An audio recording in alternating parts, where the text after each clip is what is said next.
Hey everyone, this is Timo from GizChina Germany, and today I have a special phone for you with the special home button. No, it's not the iPhone 6, it's the Ulefone Be Touch. And you can nearly call it a clone of the iPhone 6 Plus. It has the same size, the same corners, but there's something special with it. It has Android on it. So in the following review I will tell you whether this is a good alternative to the iPhone or even compared to the soon to come second version of the Ulefone Be Touch. And first I will give you a quick overview. It has a 5.5 inch screen with 720p resolution.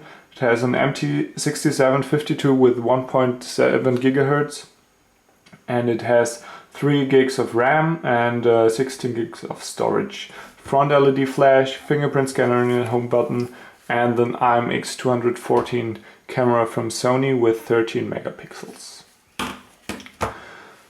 In the following review I will take a closer look on the device and I hope you will enjoy it. As always, in the first step I won't take a look on the device itself, but on the box here on the front we can see the shape of the phone with the home button here. On the left we will find the Ulefone logo, so on the right.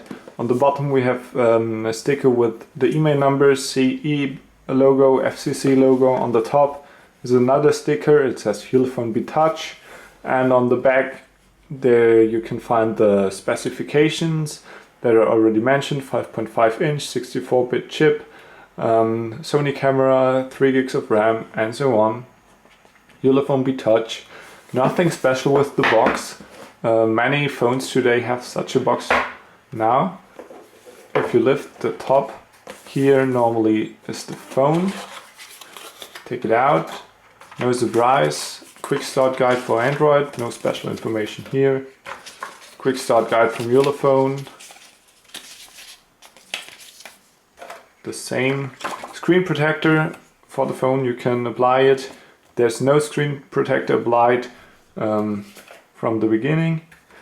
Then here you can find a wall plug, a wall charger with an EU plug type. It has 1.5 amperes output current. Then you can find micro USB cable here. It's not really beautiful, but it doesn't have to be. And this is a big surprise. Ulefone ships the Be Touch with a headset. Those headphones are, not only stupid but really bad. They're cheap. I don't know why Ulefone does this. This money can be spared, so that's really nonsense. But no problem. All in all, you get everything you need. It's not a special box, but it doesn't have to always be special. Let's take this aside and take a closer look on the phone itself. Obviously the design of the Ulefone Be Touch can be found on the iPhone too. I would say the first idea had Apple with this design. Now Ulefone has the same nearly. Here the home button has a chrome circle around it. The shape is the same, it looks pretty the same. The shape of the frame here, the curved glass. Apple established this feature, I would say. But nevertheless, it feels great holding the device. It has a good weight. It is well built, but there are some special things I want to point out. Here on the bottom, as I mentioned, the chrome look of the home button. Left on the right, the sensor buttons, they are not illuminated. Here is the gray frame of the front and a more black frame of the screen itself, which is similar to the frame around the display of the Ulefone P7000. On the top there's something else special. Here we have the speaker for phone calls, an LED front flash, that's great. The front camera and those sensors for proximity and brightness. On the top we have the headphone jack, the micro USB jack. On the left we will find the power button, the volume rockers, and on the bottom here are the holes for the speaker. On the iPhone they are on the exact same position. Right, it's clean. Yeah, as I mentioned, the back feels a bit cheap. It's, yeah, smooth, but it's not the best built back cover I ever felt. It's made of plastic, it's not the best, and those ring around the camera, this silver ring, looks a bit cheap too. It has some circles on it, I hope you can see it now. And beneath is the LED flash, two-tone LED flash. This is a great feature anyway. All in all, the phone feels great, but is well made, no question, but the back cover is a bit too cheap in my opinion. Well, let's focus on the weaker point of the phone. For this I have to start it, wake it up. It is the display. As I mentioned, it has the size of 5.5 inch and the resolution of 1280 times 720 pixels. The sharpness, no problem, it's great. For this size, 720p is okay, no problem. But it has a light yellow touch in my opinion. The warm colors are a bit overdriven. The contrast is too low, it's not good enough. The digitizer is a bit slow. If you type words fast, then sometimes they get recognized as swipes, as you can see here. That's really annoying if you want to type text, and many phones can do this much better. This is really sad. A great thing is the curved glass screen. I mentioned it before. For me, it's one of the killer features on the market today. I hope many more phones use this in future.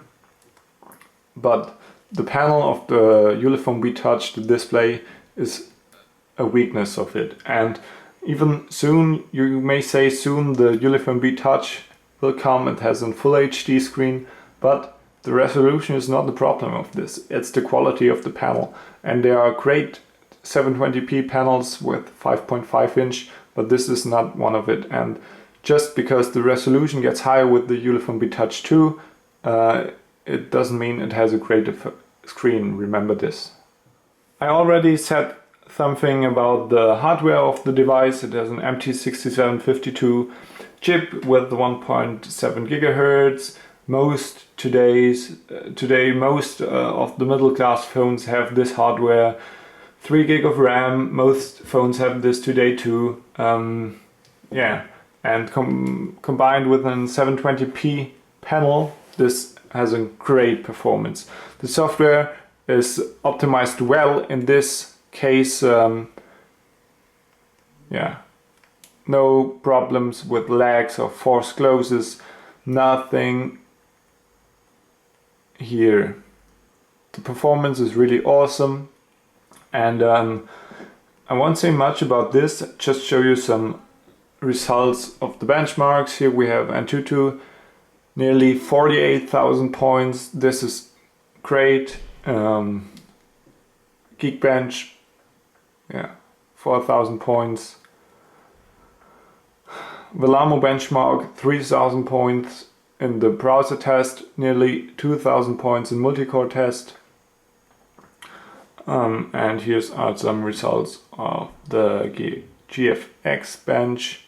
Just scroll through it so everyone who is interested can take a closer look.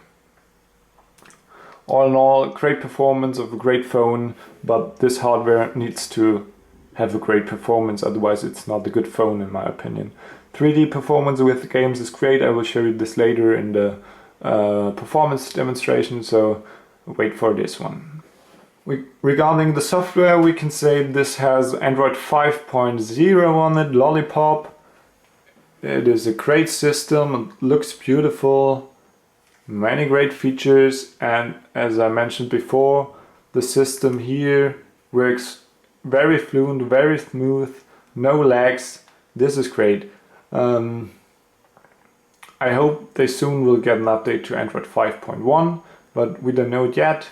This system is really great for daily work, but some minor functions are missing. For example, in the power menu here you can turn on airplane mode. Normally when I go to bed in the evening I plug it into the charger and change it to airplane mode, but this is no longer possible here. You always have to go to quick settings and turn on airplane mode. That's not too bad, but I think it's annoying. One special thing I want to show you about software is the fingerprint scanner.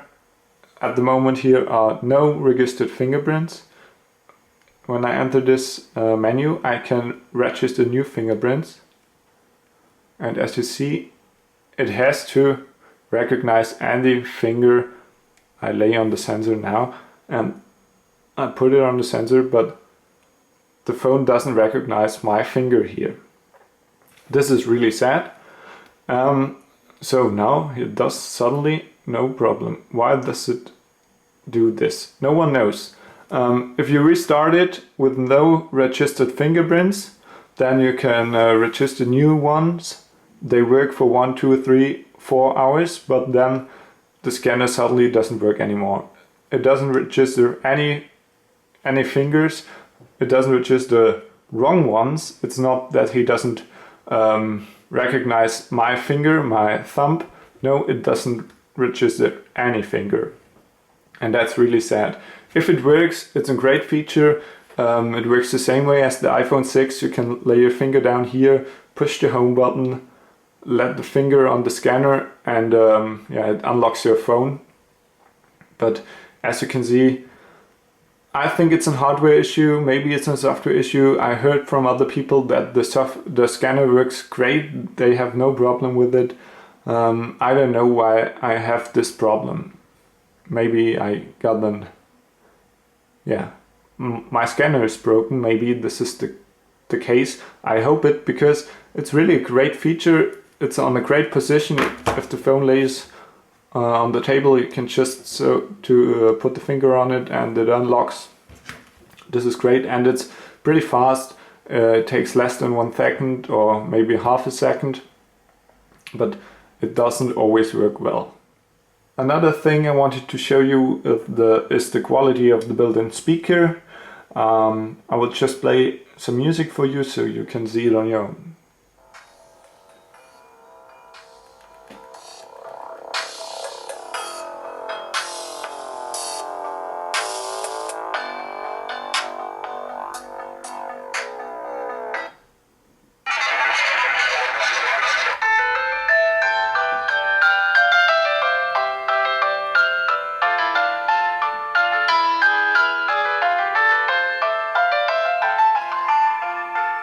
So you can hear all this clipping, the treble is oversteered, it's really bad speakers. They're pretty loud anyway, but there's no bass, the treble's overdriven as I already mentioned, and all in all this is a really bad speaker in the Ulefone Be Touch. Audio output via headphone is great, nonetheless it has a great sound, and moreover there are no annoying noises or disturbings on the output.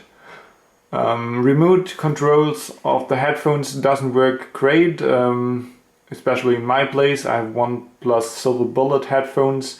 The remote is not working. If you press volume down, it mutes the phone, and if you press the middle button, it starts Google Now. So this is not working sadly on this device. One word about the reception quality. The reception of LTE, 4G, 3G, everything is pretty good. There are no special things on this point. LTE in Germany is working great. There are no problems with this. Band 20, everything is supported. Wi-Fi is supported good. Somehow I have some problems with Wi-Fi. One access point here in my room loses the connection to the internet after about 10 minutes, but just on this device I don't know why this is happening, but all other access points doesn't have this problem. The GPS indoor is not working that good. Indoor we won't get a fix, but outdoor after about 30 seconds I get a fix with 2-meter accuracy and 15 of 22 satellites used. So this is a great value. Why do you use GPS indoors? So that's not really a big problem in my opinion. Now we reach the most weak point of the Ulefone Be Touch, the camera. They say they built in Sony IMX214 sensor, and because Ulefone wouldn't be lying for the first time regarding the built camera, the used camera of the phone, I teared it apart, and in fact they built in a Sony IMX214 sensor with 30 megapixels. But if you see the results here, they're really ugly. They're really bad. The sharpness is okay, but the colors are bad. Structures don't get displayed, right.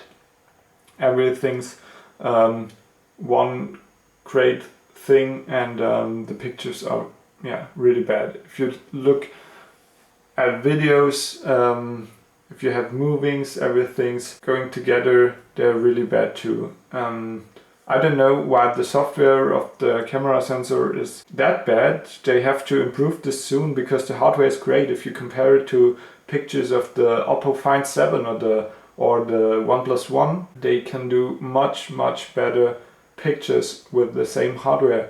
The front sensor in fact has 8 megapixels and it's an OmniVision sensor, and as I already mentioned, it has an own flash, but it's more a small light like a flash, and the pictures aren't that great too.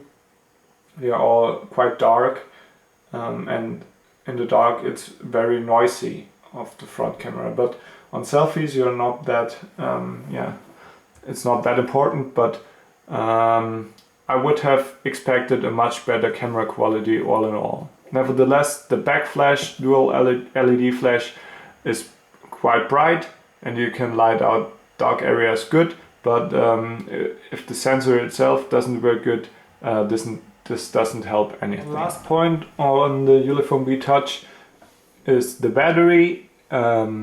It's said to has a capacity of 2550 milliampere hours. It weighs 46 grams, so this would mean a capacity of about 2300 milliampere hours, but I would say the truth is somehow between those two values. The battery life is okay if you use it over a day, in the evening on 7, 8 or 9 o'clock. Most of the time the phone is empty, but it has a quick charge feature, and in about 90 minutes the battery is charged again to about 100%. So this is a great feature which doesn't have all phones today. The battery is not huge, but it's acceptable, and small resolution of the screen does pay its debt. So in conclusion, I can say the Ulefone Be Touch is a good phone somehow. The design is great. I like the iPhone 6 design, no way, but it's not their own design, so that's sad. And it has some weaknesses. The display is not that good. The camera is really bad. It's shitty. The battery is not the best, and the fingerprint scanner is not working. The killer feature itself on this phone is not working. If it works, if all those mistakes would have been fixed, most of them are software related, then it can be a great phone, but I can't really recommend to buy this, because soon the Ulefone Be Touch 2 will be available, and why should they update and support this model any longer? Nevertheless, I want to thank GizChina for providing me this test sample. I hope you enjoyed this review, got some new information.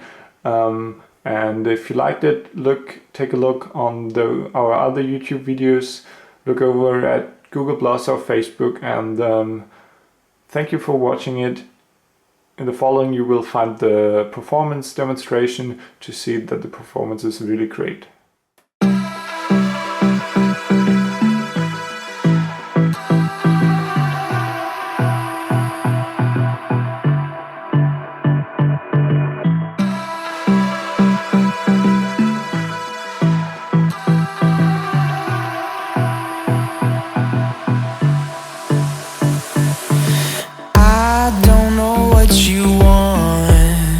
Let's have a bit of fun till I downfall. My love, if you feel like I do right now, don't say you're on the run to the other side, my love.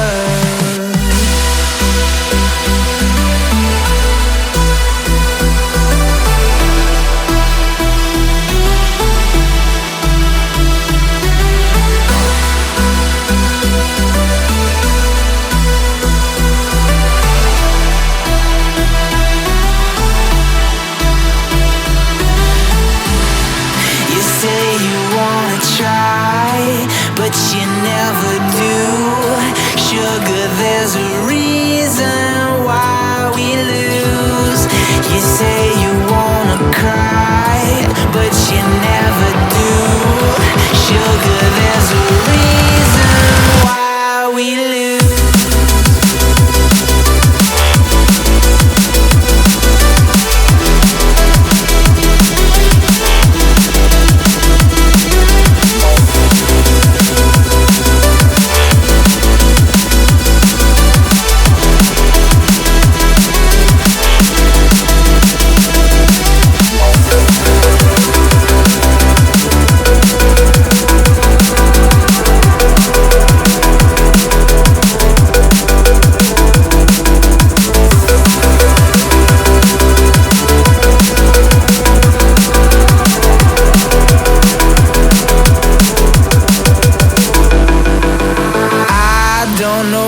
You want. Let's have a bit of fun till I downfall. My love, if you feel like I do right now, don't say you're on the run to the other side, my love. You say you wanna try, but you never do.